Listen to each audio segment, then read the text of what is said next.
Today's passage to read comes from the first book of Samuel, chapter 3, verses 1 to 10. If you were a Sunday school child, you probably remember this story about the young boy Samuel waking in the night to hear his name called repeatedly and jumping up to see what the priest Eli wanted. Eventually, Eli figures out that the boy was not dreaming and that it must be the voice of God calling. The story follows the rule of three, like many a folk tale, the three bears, the three billy goats gruff, and like some of Jesus' parables. A sequence of three is easy to remember, plus it works up to a climax and builds tension and expectation.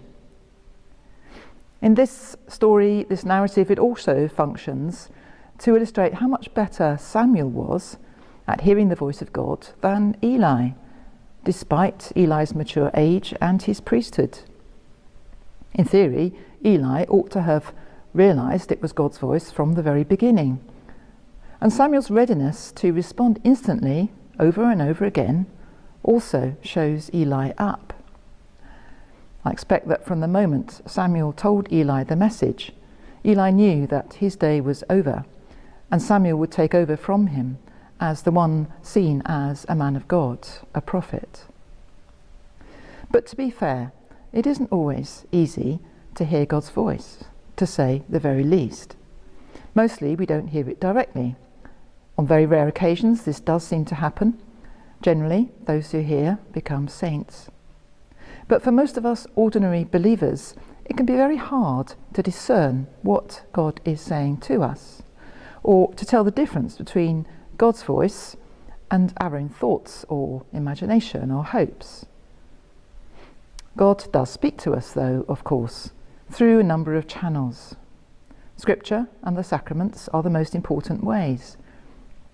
A passage of Scripture can, as it were, suddenly jump out at us from the page and strike us afresh, even if we're very familiar with it.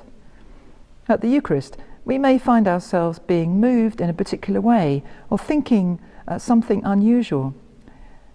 Listen to those thoughts because they may be important.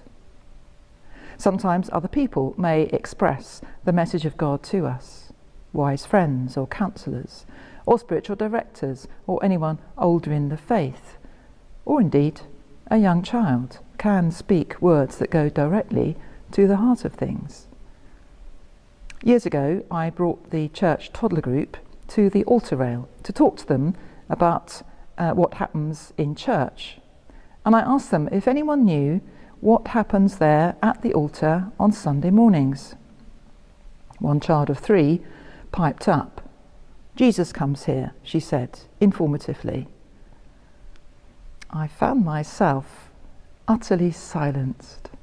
What could I possibly add to that? My little lesson about the Eucharist died on my lips. So I just said, "Yes, he does." And that was that. Totally matter of fact and simple.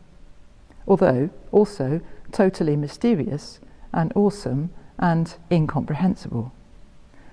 Out of the mouths of babes and infants you have called forth praise, says Scripture.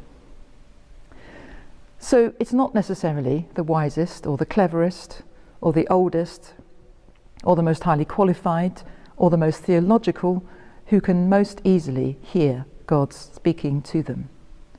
Actually, all those qualities can get in the way, especially if we're proud of them.